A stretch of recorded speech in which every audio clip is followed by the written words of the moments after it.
बोलिए सदगुरु कबीर साहेब की जय। लहर तारा धाम की जय। काशी कबीरचौरा धाम की मगहर धाम की प्रकाश मुनि साहेब की धामाखेड़ा धाम की धनी धर्मदास साहेब की अपने अपने माता पिता की अपने अपने गुरु साहेब की चाहे बंदगी साहेब।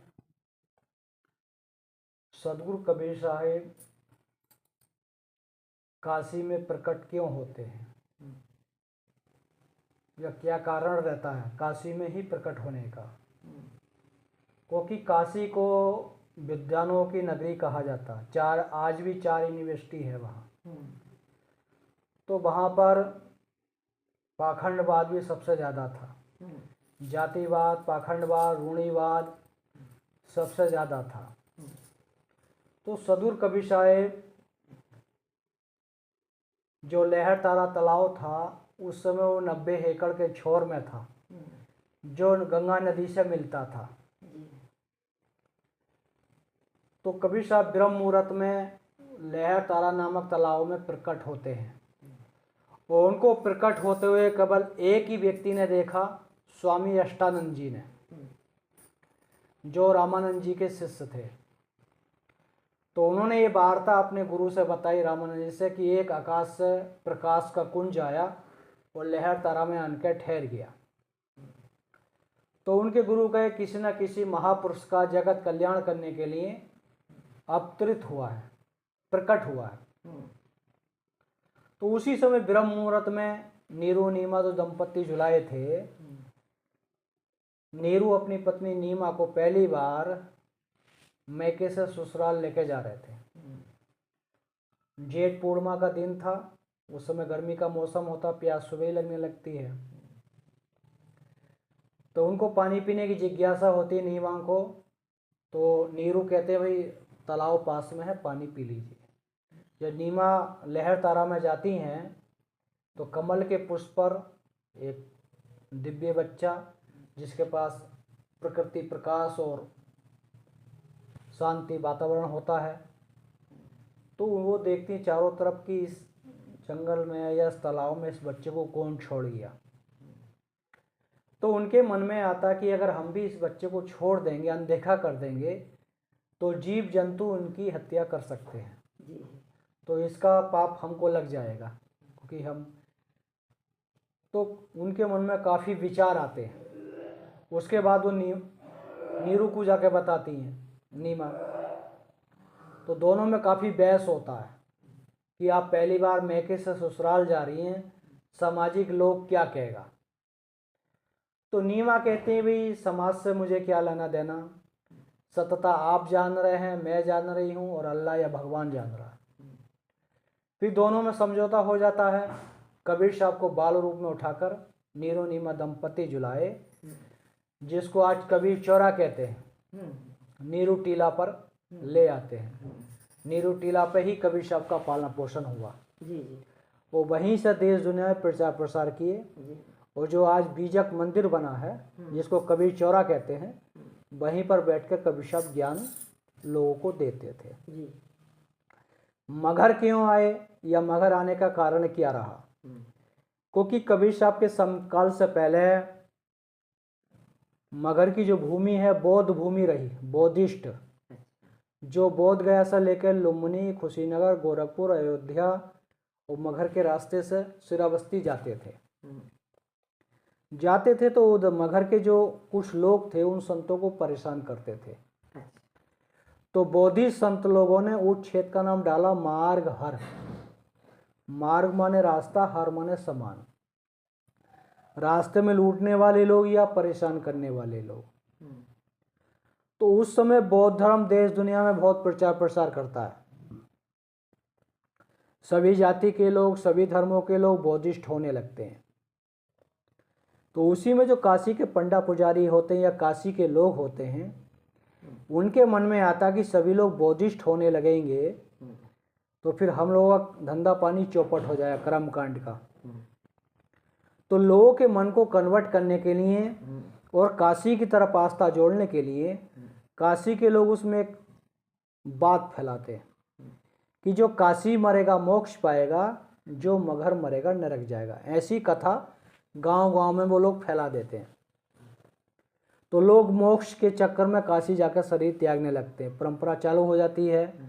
काशी विश्वनाथ और मस्जिद के बीच में 3 हौद बने हैं, जिसको काशी करवट कहा जाता। तो वो व्यक्ति उस शरीर उसके या तो गर्दन काट देते थे, उसमें गिरा देते थे, या जिंदा ही ढकेल देते थे। तो उसमें गंगा नदी से मछली आन के उस जीव को खा जाती थी।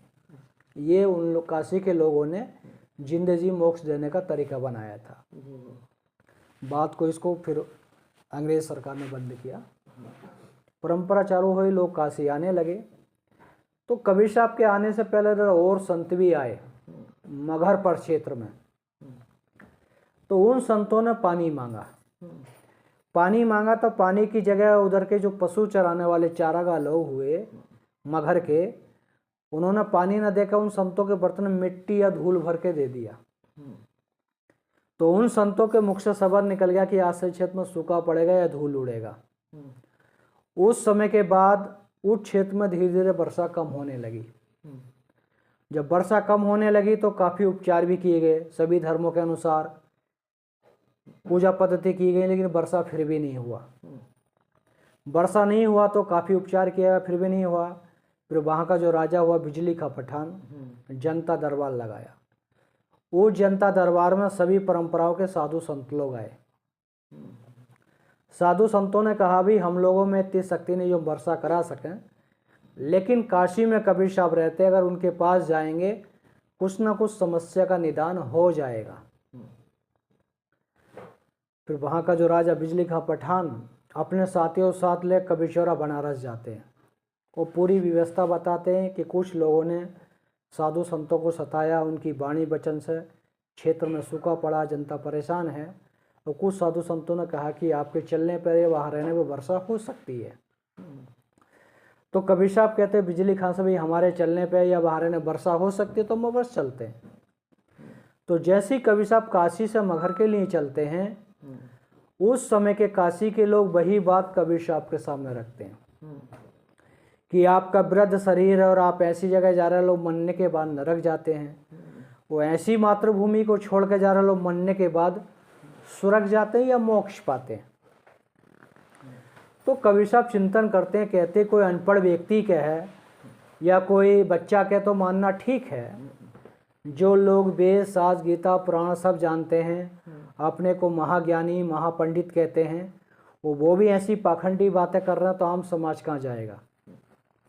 और इन लोगों के अनुसार मैं अपना शरीर काशी में ही त्यागा तो मेरे जाने के बाद काशी के लोग कहेंगे कबीर साहब भी मुक्ति पाने के लिए काशी में शरीर त्यागे, मेरे सत्य को दबा देंगे और अपने पाखंड का फिर से बोलबाला चालू कर देंगे। तो कबीर साहब निर्णय लेते कि मैं अपना शरीर काशी में त्याग कर मगहर में ही त्यागूंगा। फिर वहाँ पर वो वाणी बोलते हैं उन लोगों को समझाने के लिए, कबीर साहब क्या काशी क्या ऊसर मगर जो हृदय राम बसो हो मोरा, जो काशी तजे कबीरा फिर राम ही कौन नहीं हो रहा। कबीर साहब कहते हैं भाई जिसने हृदय से राम को जाना है, परमात्मा को जाना है, सतगुरु को जाना है, गुरु को जाना है, कहीं मरेगा मोक्ष पाएगा। खाली काशी में ही मरने से मोक्ष मिलता है, फिर तो किसी कोई भगवान की, अल्लाह की, राम की कोई ज़रूरत ही नहीं। तो कबीर साहब उस पाखंड को ख़त्म करने के लिए भाई कहीं भी विशेष जगह मरने से मोक्ष नहीं मिलता है, उसके कर्म सिद्धांत से उसको मोक्ष मिलेगा। उस चीज़ को सिद्ध करने के लिए कबीर साहब काशी छोड़कर मगहर की तरफ रवाना हो जाते हैं। तो काफ़ी जनता भी काशी की उनके साथ आती है। वो कबीर साहब 7 दिन की पद यात्रा करते हैं, उस समय जगह जगह ठहरते हुए आते हैं। गोरखपुर में भी ठहरते हैं, घासी कटरा में कबीर आश्रम है अपना, वहाँ कबीर साहब चरण पादुका छोड़े थे गोरखपुर शहर में। उसके बाद आमी नदी के पूर्वी तट पर रुकते हैं, जिसको कबीर धुनी कहते हैं। तो आमी नदी कैसे बहाया, कैसे उसके बारे में बताते हैं? वही बता रहे हैं हाँ। विस्तार से। हाँ, हाँ, हाँ। आमी नदी के पूर्वी तट पर कबीर साहब ठहरते हैं जी। तो कबीर साहब का नाम सुन के गोरखपीठ के गोरखनाथ संत भी आते हैं। अच्छा। तो गोरखनाथ जी के मन में अहंकार आ जाता है कि ये लोग हमारे पास नहीं आए और कबीर काशी से कबीर साहब को बुला के लेकर आए, हमारे पास आते तो पानी तो हम भी दे सकते थे। तो कबीर साहब गोरखनाथ जी की भावना को समझ जाते हैं जैसे जनता कबीर साहब के पास आती है तो जनता से कबीर साहब कहते हैं भाई आपके पास में योगी जी गोरखनाथ जी आए हैं, उनसे विनती निवेदन करो, पानी की व्यवस्था कर देंगे। तो जनता जाती है गोरखनाथ जी से विनती निवेदन करती है, अर्जी करती है। तो गोरखनाथ जी अपनी ज्ञान शक्ति से पैर लगाते हैं, कुछ पानी की शोध क्रिया चलता है, जिस शोध का नाम गोरख तलेय नाम रखा जाता है। तो जनता कहते भाई इतने पानी से तो पूरे समाज की व्यवस्था नहीं हो सकती। तो गोरखनाथ जी कहते भाई जितनी मेरे अंदर शक्ति थी लगा दी, अब मेरे बस की बात नहीं है। जनता फिर से कबीर साहब के पास ही आती है और गोरखनाथ जी की पूरी बात बता दी थी। गोरखनाथ जी ने थोड़ा सा पानी निकाला है और उनसे कह रहा है कि भाई मेरे बस की बात नहीं है अब इससे ज़्यादा निकालना। फिर जनता कबीर साहब के पास ही आते, कबीर साहब से अनुरोध करती है, अर्जी करती है।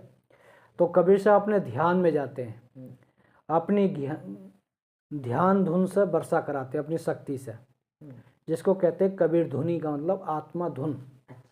आत्मा धुन में लीन होकर, जिसको ध्यान समाधि भी कहते हैं, उस शक्ति से वर्षा कराते हैं। इतनी वर्षा होता है जो नदी नाले सूखे रहते हैं या आमी नदी सूखा रहता है, उसमें भी पानी रीति चलने लगता है। उस समय के बाद फिर उस क्षेत्र में वर्षा प्रारंभ हो जाता है और वो आमी नदी आम की जड़ में से निकलता है आज भी। अच्छा, आमी नदी का मतलब है आम के जड़ से। हाँ, वो मगहर से 150 किलोमीटर आगे सिद्धार्थ नगर एक जगह है, वहाँ पोखरा है और आम की जड़ में से ही वो शोध निकलते रहते हैं। बात कर लेते हैं। साहेब बंदगी डॉक्टर साहेब, तो उसी को कबीर साहब अपनी ज्ञान शक्ति से वर्षा कराए आमी नदी का। और जब से कबीर साहब आमी नदी बहाए हैं, आज तक वो आमी नदी सूखा नहीं है। पानी भले से कमबरती होता रहता है। उसके बाद फिर वहाँ 5 संतों का मिलन होता है, कबीर साहब, नानक साहब, गोरखनाथ, केशवदास, संत रविदास। केशवदास कौन है? केशवदास थे वैष्णव संत। हाँ, फिर जहाँ अपना समाधि मंदिर बना है वहाँ पर कबीर साहब झोंपड़ी बना कर रहने लगते हैं। संत जन भक्त जन उनसे मिलने के लिए, सत्संग करने के लिए या दर्शन करने के लिए आते जाते रहते हैं। जब ज़्यादा भीड़ होने लगता तो पीछे में जो कबीर गुफा है उधर एकांत में जाके कबीर साहब बैठते हैं।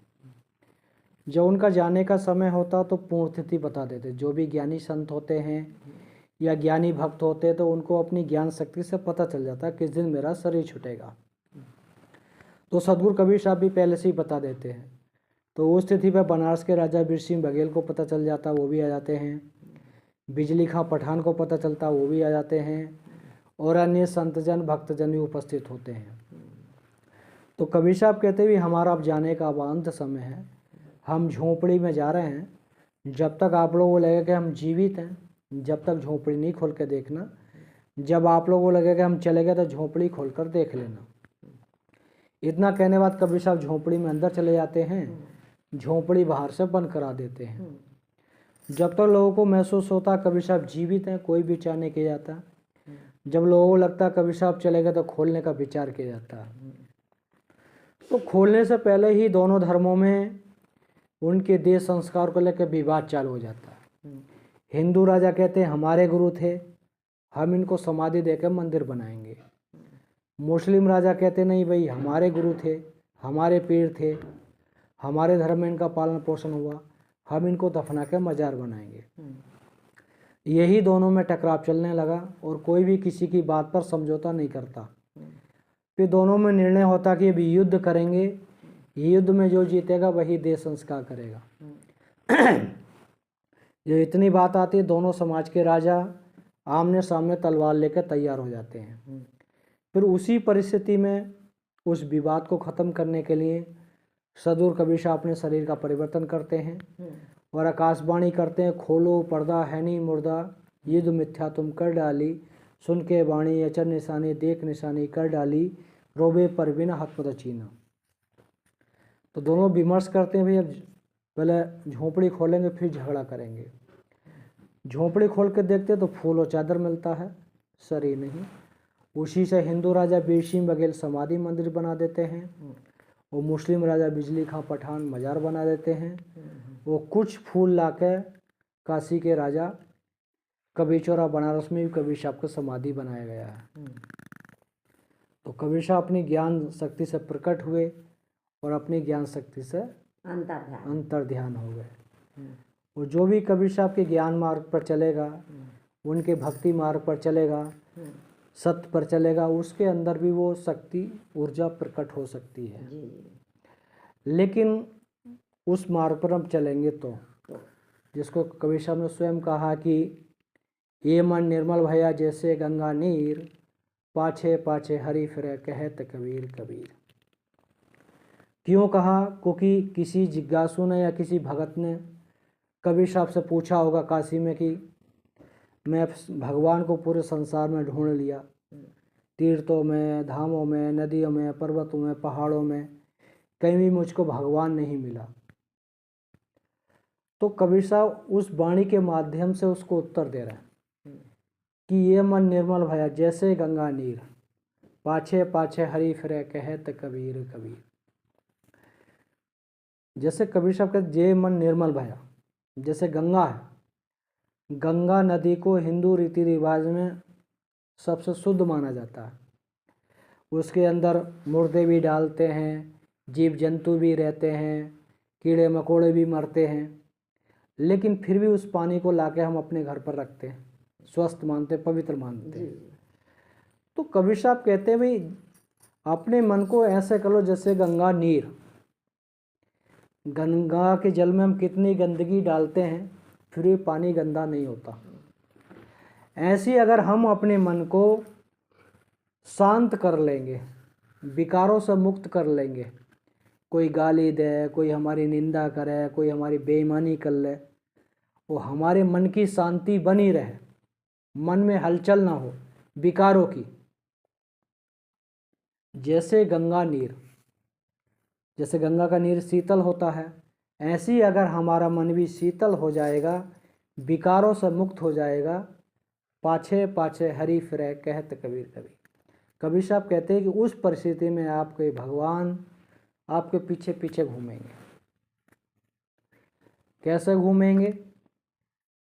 जैसे कि एक बच्चा था, उसने नियम बनाया कि मैं अपने माता पिता की सेवा करके ही सोऊंगा। तो बच्चा रोज अपने माता पिता की सेवा करे और उनका आसन लगावे, समय पे पानी जो भी वो उससे सेवा करता रहा। सेवा करते करते काफ़ी व्यतीत हो गया समय, तो उसकी सेवा से खुश होकर भगवान प्रकट हुए। तो भगवान प्रकट हुए तो भगवान गेट पर खड़े हैं, आवाज़ दे रहे हैं उसको बच्चे का नाम लेकर कि भाई आओ, मैं भगवान हूँ और तेरी सेवा से खुश होकर मैं आशीर्वाद देने आया हूँ। तो बच्चा भी था गुरुमुख, उसने सोचा कि भाई मैं तो अभी माता पिता की सेवा कर रहा हूँ। उन्होंने कहा कि मैं अभी माता पिता की सेवा कर रहा हूँ, इनकी सेवा छोड़ कर नहीं आ सकता, मैं सेवा पूरी हो जाएगी जब आऊँगा। तो भगवान कह रहा कि मैं भगवान हूँ, चला जाऊँगा। तो बच्चा ने कहा तू जाना तो जा, कौन रोका, तो मैंने बुलाया। तो जब इतनी बात सुनी तो बच्चा को उस दिन सेवा करते करते नींद आ गई, भाई माता पिता के चरणों में सो गया। जो सुबह भोर हुआ, उठा, बाहर गया तो भगवान बाहर खड़े थे। तो अब जब हम भक्ति करेंगे सच्चे मन से तो भगवान हमारे आगे पीछे ही घूमेगा, लेकिन उस रूपरेखा में हमें अपने आप को ढालना होगा। जैसे गुरु है, सदगुरु है, गुरु के रूप में ही सदगुरु आ जाएगा, लेकिन उस परिस्थिति में हम कार्य करेंगे तो जैसे सांच बराबर तप नहीं, झूठ बराबर पाप, जाके हृदय सांचे ताके हृदय आप। जैसे सदगुरु कबीर साहब से उस समय किसी ने पूछा होगा कि असली तप क्या है, असली पूजा पाठ क्या है, तो वो भी जिसने पूछा वो खूब परेशान हुआ पूरे संसार में। कभी खड़े होकर तप किया, कभी नदी में जाके किया, कभी पहाड़ों पे जाके किया, कभी भभूत लगा के किया, कभी जटा रखा के किया, कभी जटा काट के किया। तो उसके मन में आया मैं इतना समय निकाल दिया, 50 साल 40 साल भक्ति करते हुए, तप करते हुए, लेकिन भगवान की शक्ति महसूस नहीं हुई। तो कबीर साहब ने उसको इस वाणी के माध्यम से समझाया कि सांच बराबर तप नहीं, झूठ बराबर पाप, जाके हृदय सांच है, ताके हृदय आप। तुम सत्यता के मार्ग पर नहीं चले, जो लोगों ने जैसा उल्टा सीधा बताया वो चलते रहे, तो वही भक्ति की शक्ति कैसे मिलेगी। जब हम सत्यता के मार्ग पर चलेंगे, सदगुरु के मार्ग पर चलेंगे, गुरु के मार्ग पर चलेंगे, जब ही भक्ति की शक्ति महसूस होएगी। गुरु ने कहा भाई पूरब जाओ, हम पश्चिम जा रहे हैं, तो गुरु की शक्ति कैसे मिलेगी, नहीं मिल सकती ना। इसलिए गुरु का मार्ग जो है उसी को सदगुरु कबीर साहब ने कहा कि गुरु रूठे तो ठोर, हरि रूठे तो और। कबीर साहब कहते हैं अगर भगवान रूठ गया तो और, लेकिन गुरु रूठ गया तो फिर कौन बनाएगा। हरि रूठ गया तो ठोर है, लेकिन गुरु रूठे नहीं। गुरु रूठ गया तो कोई नहीं मनाने वाला। गुरु का मतलब है गुरु की आज्ञा का पालन, उसकी मर्यादा, उसके आदेशों का पालन करना। क्योंकि रू माने अंधकार, रू माने प्रकाश। गुरु के जो शब्द हैं अंधकार से प्रकाश की ओर ले जाते हैं। शरीर तो में ही आत्मा जीव बोल रहा है। आज गुरु शरीर में है, एक दिन शरीर से निकल जाएगा, लेकिन गुरु ने जो हमको शब्द दिए हैं, मार्ग दिया है, वो तो अजर अविनाशी है ना। तो इसलिए कहते हैं गुरु मरता नहीं है, क्योंकि गुरु ने जो शब्द दिया है वो तो कभी नहीं मरेगा। तो गुरु के मार्ग पर चलेंगे और उसको चेतन करने की कोशिश करेंगे, अपने आप में उतारने की कोशिश करेंगे, तो उसको वो एनर्जी हमको मिल जाएगी, जैसे कि धनी धर्मदास साहब को मिली। उनको धनी धर्मदास कबीर साहब ने ऐसे ही नहीं कहा, उन्होंने पूरी संपत्ति का मतलब अपने विकारों को एकदम नष्ट कर दिया। उन्हें किसी का भी कोई लालच नहीं रहा, धन का, पद का, किसी चीज़ का भी। तो फिर कबीर साहब ने कहा आज तुम धनी धर्मदास हो गए। धन मतलब आपने सत्य रूपी भक्ति रूपी धन कमाया है। जब सत्य रूपी भक्ति रूपी धन कमाएंगे तो हम धर्मदास हो सकते हैं। हम कबीरपंथी बने या चाहे धर्मदासी पंथी बने, लेकिन जब तक हम उनके उद्देश्यों पर काम नहीं करेंगे, जब तक हम सत्य के मार्ग पर नहीं चलेंगे, धर्म के मार्ग पर नहीं चलेंगे, तो धर्मदास कैसे बनेंगे, नहीं बन सकते ना। इसलिए सत्य के मार्ग पर चलना पड़ेगा, धर्म के मार्ग पर चलना पड़ेगा, भक्ति के मार्ग पर चलना पड़ेगा, सेवा के मार्ग पर चलना पड़ेगा, तभी हम धनी धर्मदास बन सकते हैं। और जब हम क्रम में श्रेष्ठता रखेंगे, कर्म के वीर हो जाएंगे कि हमको ये काम सत्य है, यही काम करना, असत्य नहीं करना, तो हम काया कबीर बन सकते हैं। जिसको सदगुरु कबीर साहब ने कहा कि तन मन एक हो रहा तब हंस कबीर का है। हमारा तन मन एक हो जाएगा, विचार शुद्ध हो जाएंगे तो हम हंस कबीर हो सकते हैं। और हमारे विचार शुद्ध नहीं होएंगे जब तक, तो हमारे जो हंस रूपी चेतन है उसकी शक्ति हमको महसूस नहीं होगी। उस शक्ति को जानने के लिए हमको अपने विकारों को ख़त्म करना पड़ेगा। जैसा रोज़ घर में झाड़ू पोंछा लगाते हैं, रोज़ घर कितना सुंदर लग रहा है ना। ऐसे ही अगर हम अपने मन पर रोज़ विकारों की झाड़ू, ज्ञान की झाड़ू से विकार ख़त्म करते रहेंगे, तो हमारा जो घट का चौका उजियारा हो जाए। जिसको ज्ञान गुदरी में ना, घट का चौका करिए उजियारा, चित्त का चंदन तुलसी बोला, हित का संपुट कर ले मूला। तो सदगुरु कबीर साहब कहते हैं ये हमारा जो बाहर का चौका है, ये है एक हमारी पूजा पद्धति है। हम गुरु को रूप में सदगुरु की पूजा करते हैं। तो सदगुरु कबीर साहब कहते हैं गुरु की पूजा करते हो, लेकिन उसके अनुसार जो हमारे घट रूपी जो चौका है, इसको शुद्ध करो। घट का चौका करी उजियारा। जो हमारा घट का जो हृदय रूपी जो विकार इसमें भरे हैं, इसको हम किनारे कर देंगे, ज्ञान का दीपक जला देंगे, है ना, भक्ति के फूल लगा देंगे, सेवा रूपी प्रसाद लोगों को बांटने लगेंगे, जभी तो हमारे हृदय का रूपी जो घट का उजियारा होगा, चौका साफ होगा। लेकिन कबीर साहब आस प्रतीक से देखकर सत्य की तरफ प्रवेश करते हैं।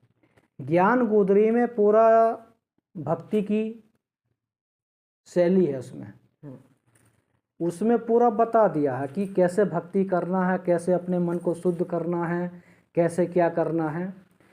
ज्ञान गोदरी एक तो बाहर की गोदरी है, जिसको बिछाने वाली चादर होती है, जो घर में माता लोग बनाती हैं, उसको भी गुदरी कहते हैं। लेकिन कबीर साहब ने शरीर रूपी गुदरी को कहा है। अलग पुर जब किया बिचारा, लग 84 धागा डारा। जब व्यक्ति किसी भक्ति मार्ग में किसी के द्वारा आता है और चिंतन करता है, तो उसके मन में विचार आते हैं। अलग पुरुष जब किया बिचारा, वो विचार कर रहा है कि अब तक मैंने कौन सी भक्ति की और मैं किधर कौन सी भक्ति करना चाहता था और इन्होंने कौन सी भक्ति बताई। तो वो चिंतन करता, अलग पुरुष जब किया, लग 84 को धागा डारा। फिर वो लग 84 से बचना चाहता। जैसे जीव जंतु हैं, कीड़े मकोड़े हैं, वो भक्ति नहीं कर सकते। वो चिंतन करता कि अगर मैं भक्ति नहीं करूँगा, सत्यता के मार्ग पर नहीं जाऊँगा, तो फिर मैं लग 84 से नहीं बच सकता। 3 गुणों से ठाड़े की नहीं हमारे है, रजोगुण तमोगुण सतोगुण ये हैं। और वास्तविक में रक्त है, मांस है, आत्मा है। इन 3 गुणों से शरीर खड़ा है। आत्मा चेतन निकल जाएगा तो भी शरीर नहीं चल पाएगा, रक्त नहीं रहेगा तो भी नहीं चल पाएगा, मांस हड्डी नहीं रहेंगी तो भी नहीं चल पाएगा। तो उस पर व्यक्ति चिंतन करता कि कौन सी भक्ति में कर रहा था, कौन सा करनी चाहिए। जब हम ज्ञान गोदरी को उसका चिंतन करेंगे, मनन करेंगे, तो उसमें पूरी जो आत्मा से परमात्मा की खोज की पूरी कथा है। हाँ, साधना का विषय पूरा है पूरा ज्ञान गोदरी में। तो उसी को ज्ञान गोदरी का मतलब है कि अपने अंदर की जो ऊर्जा है, ज्ञान है, उसको जानने की कोशिश करो, अपने आप को पहचानने की कोशिश करो। जब तक हम अपने संसार को जान लिए, अपने आप को नहीं जान पाए कि मेरे अंदर क्या बुराई है, क्या अच्छाई है, तो हमारा कोई भला नहीं हो सकता। क्योंकि जो भी बड़े बड़े महापुरुष हुए हैं, संत हुए हैं या भगवान हुए हैं, सब ने अपने आप को जाना है। किसी ने भी बाहर के भगवान को नहीं जाना, अपने हृदय को भगवान को जानने के बाद ही उनके अंदर वो ऊर्जा आई। इसलिए कबीर साहब का जो कबीर साहब कहते हैं कि सब घट मेरे साइयाँ सुनी सहज न कोय, बलिहारी वाह घट की जहाँ प्रगट होए। सदगुरु कबीर साहब सभी जीव आत्मा के अंदर परमात्मा बताते हैं। किसी पानी के अंदर, पत्थर के अंदर और किसी पशु के अंदर नहीं बताते, पर्वत के अंदर नहीं बताते। सब घट मेरे साइयाँ, सदगुरु कबीर साहब कहते हैं सभी जीव आत्माओं के अंदर वो परमात्मा अंश है। क्योंकि लेकिन अपनी अज्ञानता के कारण उस आत्मा शक्ति को भूले बैठा है। क्योंकि उस आत्मा शक्ति पर हमारे विकारों के परत इतने जमे हैं कि हम उसके प्रकाश को देख नहीं पा रहे। तो गुरु जो है उन अपने ज्ञान रूपी दीपक से हमारा दीपक जला देता है।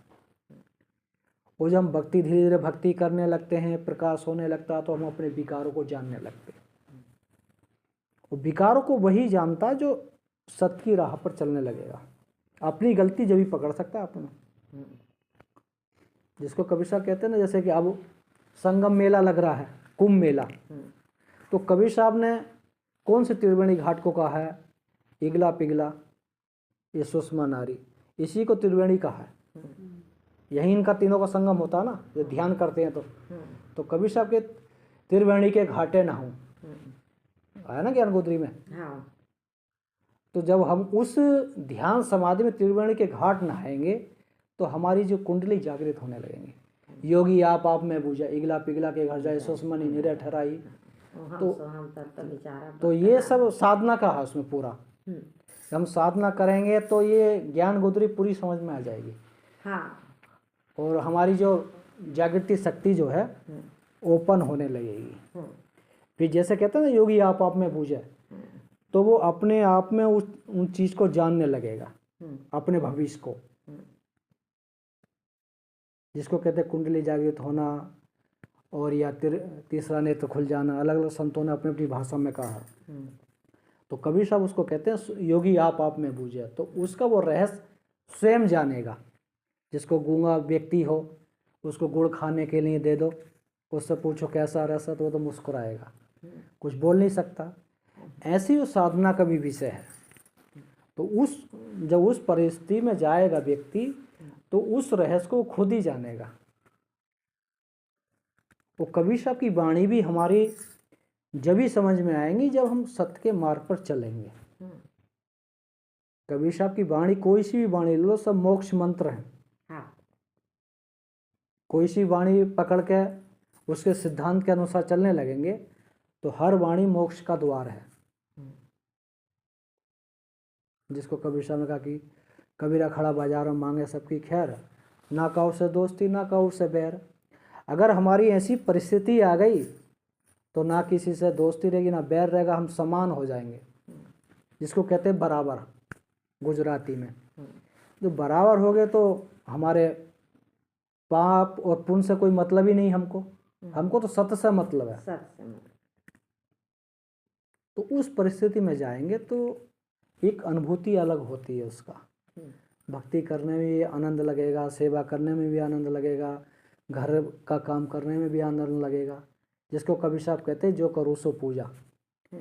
कि अगर जब हमारी वो परिभाषा आ जाएगी, हमारे अंदर वो ऊर्जा उत्पन्न होने लगेगी सत्य की, तो हम जो भी काम करेंगे उसमें वो आनंद मिलने लगेगा। काम ना समझ के फिर वो सेवा में आ जाएगा। जब कोई भी काम को हम सेवा समझ के करेंगे तो वो भक्ति में प्रवेश हो जाएगा। और जब भक्ति में प्रवेश हो जाएगा तो फिर भक्ति करने का आनंद भी बदल जाएगा। उसका फिर रहस्य अलग होता है और उसका आनंद कुछ और ही हो जाता है उस आदमी का। इसलिए अपने चेतन शक्ति को जानने की ज़रूरत है, अपने विकारों को मारने की ज़रूरत है। जिसको सहजो बाई ने कहा कि मैं स्वागन बादिन से वैसे में पिया मरे भरतार। तो पिया मतलब सहजो बाई ने कहा है अहंकार को। जब हमारा जिस अहंकार मर जाएगा तो उस दिन हम स्वागन हो जाएंगे। अहंकार मर जाएगा तो भक्ति में भी मन लगने लगेगा। अहंकार रहेगा तो किसी के आगे ना माँ की सेवा कर पाएंगे, ना पिता की, ना पड़ोस की, ना किसी की। क्योंकि अहंकार है, हम अहंकार में किसी का आदमी झुकना नहीं चाहता है। जब अहंकार मर जाएगा तो हर किसी का आगे झुक सकता है, किसी भी दिन दुखी की सेवा कर सकता है, माता पिता की सेवा कर सकता है। इसलिए अहंकार को ख़त्म करना जरूरी है। और अहंकार ख़त्म होता सेवा करने से। सेवा करने से जाति का, पद का, धन का, वर्ण का, कुल का सब अहंकार विनाश होते हैं सेवा करने से। धन देने से अहंकार हो सकता है, उपदेश करने से अहंकार हो सकता है, अच्छे अच्छे भजन सुनाने से अहंकार हो सकता है। लेकिन अहंकार खत्म जो होगा स्वयं सेवा करने से होगा। क्योंकि उस समय हमारे जो मन का जो पीड़ा है अहंकार की जो खड़ा है, सेवा करेंगे तो हम झुकेंगे, झाड़ू लगाएंगे तो झुकेंगे, गुरुद्वारे में जाकर बर्तन धोएंगे तो वहाँ मन में हम तो यार इतने बड़े धनी आदमी यहाँ बर्तन साफ करना पड़ेगा। तो जब हमारा मन झुकेगा तो अहंकार खत्म होगा। अहंकार खत्म होगा फिर भक्ति का शुरुआत हो जाए। हाँ, इसलिए अपने जीवन में अहंकार को विनाश करने का ही भक्ति का पैदा करने का जन्म है। क्योंकि हम अपने आप को नष्ट करेंगे तो भक्ति नष्ट पैदा होएगी। जैसा खेत है, खेत में कोई भी बीज बोते हैं तो बीज अंकुर ऐसे ही नहीं होता। वो जो बीज का दाना होता है गेहूं का, धान का, वो पहले अपने आप को नष्ट करता है, अपने आप को गलाता है, उसके बाद फिर वो पौधा बनता है। ऐसे ही अगर हम अपने विकारों को गला देंगे, जो हमारे अंदर विकारों के संस्कार जमे हुए हैं जन्मों जन्मों से, उसको नष्ट कर देंगे, तो फिर भक्ति का पौधा उत्पन्न हो जाएगा। लेकिन होगा जब तक अपने विकार को विनाश नहीं करेंगे। और विनाश जब होते हैं जब हम मन से लगन से सेवा करते हैं। देखम देखा करेंगे तो अहंकार हमारा बना रहेगा कि देखा देखा दादी के साथ गए, दादी ने आदेश दिया कि झाड़ू लगा दे। अब दादी से मना तो कर नहीं सकते, दादी के डरे मारे झाड़ू तो लगा दी, लेकिन मन नहीं मान रहा। जब मन से हम काम करेंगे तो हर चीज़ हमारी वो सफल है, भक्ति में प्रवेश हो जाएगी। भक्ति में प्रवेश हो जाएगी तो हमारा भक्ति का फल वृक्ष बन जाएगा, फल लगने लगेगा। और जो बड़े महापुरुष उन्होंने भक्ति का वृक्ष बनाया, आज तो हम उनके फल खा रहे हैं। कबीर साहब हुए, नानक साहब हुए, संत रविदास जी हुए, धनी धर्मदास साहब हुए, और बहुत सारे हैं। उन्होंने अपने भक्ति के वृक्ष को बहुत विशाल कर दिया। कितने लोग उनके वृक्ष के फल खा रहे हैं, फिर भी वृक्ष के फल खत्म नहीं हो रहे। तो ऐसे ही अगर हम भी कोशिश करेंगे तो ऐसे बन सकते हैं जरूर। लेकिन कोशिश करना पड़ेगा। कि नहीं करेंगे तो यहीं बैठे रह जाएंगे। मनुष्य जन्म का कोई उद्देश्य ही नहीं रहेगा। हाँ, खाना पीना, कमाना, परिवार पालना तो सभी लोग कर रहे हैं। वो तो है, जरूरी है, लेकिन उसके अनुसार भक्ति भी जरूरी है। दोनों जरूरी है।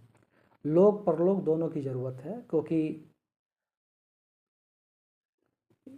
उसको सेवा समझ के करेंगे। कोई भी कार्य घर में करें, ऑफिस में करें, तो भक्ति में प्रवेश हो जाएगा। हाँ। वो काम समझ के करेंगे तो फिर भक्ति में प्रवेश नहीं होगा। भोजन बनाएंगे तो भोजन में कभी नमक तेज हो जाएगी, कभी मिर्ची तेज हो जाएगी, कभी हल्दी तेज हो जाएगी। उसी को सेवा समझकर, ये सदगुरु का सेवा है। हाँ, मेरा जैसा ही बनाएंगे सुंदर भोजन बनेगा। हाँ, तो यह है, अपने आप को तोलने की ज़रूरत है। जब तक हम अपने आप को नहीं तोलेंगे, अपने आप को नहीं जानेंगे क्या उद्देश्य था हमारा, किस उद्देश्य के लिए काम कर रहे हैं, जब तक हमारा जीवन सफल नहीं हो सकता।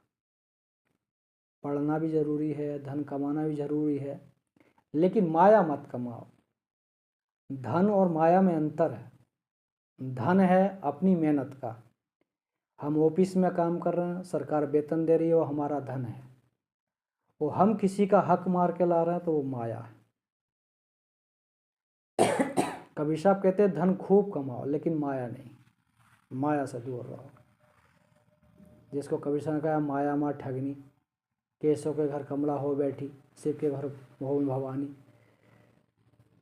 तो कबीर साहब कहते हैं भाई, अब तुम चेतना के अनुसार नहीं जागोगे तो उसमें फंस जाओगे। उस चेतना को जान लोगे तो ये अखत कहानी। जब सत्य को जान लोगे तो वो लोग फंसेंगे, आप नहीं फंसोगे। उन्होंने कबीर साहब ने फिलास में कहा ये है अखत कहानी, ये संसार की कहानी है, लेकिन आप चेतन हो जाओगे, चेतन सत्ता को जान लोगे तो आप बच सकते हो माया माँ ठगनी से। इसलिए कबीर साहब धन को कहते हैं धन खूब कमाओ, माया नहीं। क्योंकि माया में ही सब आदमी उल्टे सीधे काम करता है। और जब धन मतलब सत्य में गलत काम थोड़ी करता है, वो तो सत्य करेगा। सत्य कार्य करेगा तो सत्य कार्य मतलब धन है हमारा। धन को कोई नहीं चुरा सकता, माया को सब चुरा लेंगे। तो ये है, इसलिए अपने जीवन के में सत्य को जानना जरूरी है।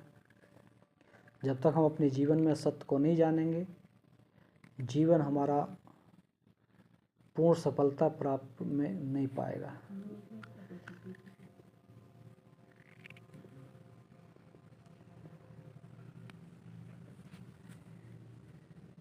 इसलिए कबीर साहब सत्य को ही प्रबल कहते हैं।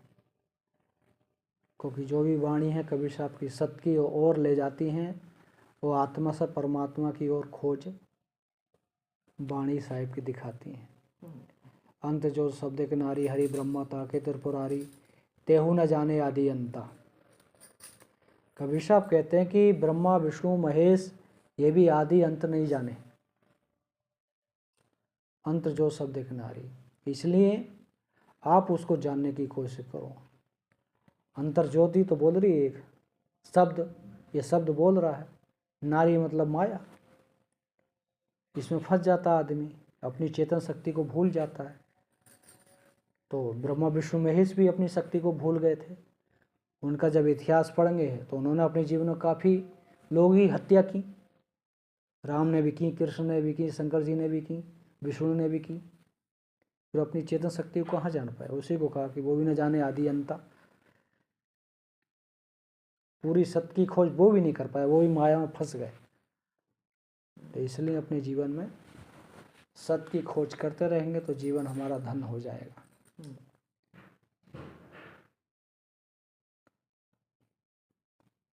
और नहीं तो जैसे दुनिया पोथी पढ़ जगमुआ पंडित भय ना कोय, डाई हर प्रेम का पढ़े सो पंडित होए। जैसे वो लोग मर रहे हैं ऐसे हम भी मर जाएंगे। वो वेद शास्त्र पढ़ रहे हैं, हम कबीर साहब की वाणी पढ़ रहे हैं, अंतर तो कुछ नहीं है ना। लेकिन जब सत्य को जान लेंगे तो प्रेम उत्पन्न खुद ही हो जाएगा, क्योंकि सत्य में आदमी किसी से ईर्ष्या नहीं करता, सबसे प्रेम बांटता है।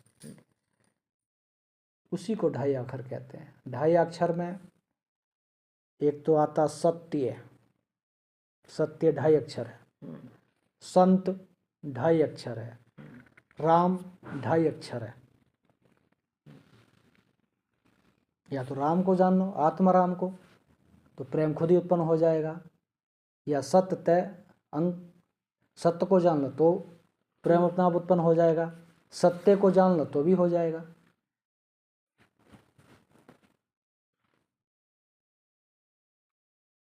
जो वैसे प्रेम है उसमें तो 3 अक्षर है,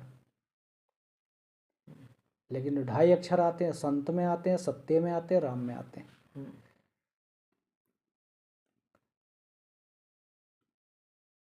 उसको सत्य को अनुभव करना है। हाँ, उसकी अनुभूति हमारे यहाँ जब होने लगेगी तो उसी में सत्य से ही सतगुरु की